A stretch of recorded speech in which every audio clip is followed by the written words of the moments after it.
Vloggers, and this is Jane, your vlogger this afternoon. Kararating lang po from hospital, nag-ayos po ako ng aking mga dokumento para i-file sa SSS.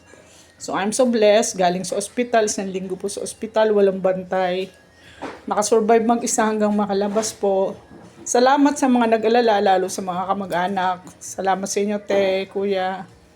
So andito na po ako sa bahay at eto, maswerte pa rin po at hindi pinabayaan ng ama.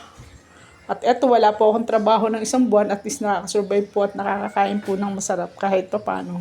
At ayan, ang isa sa bawal na pagkain para sa akin.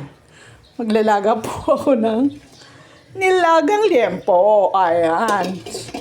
At ito ang kanyang mga sahog. Repolyo, pechay bagyo, at saging na saba. Ang sarap. Good afternoon and thank you to everyone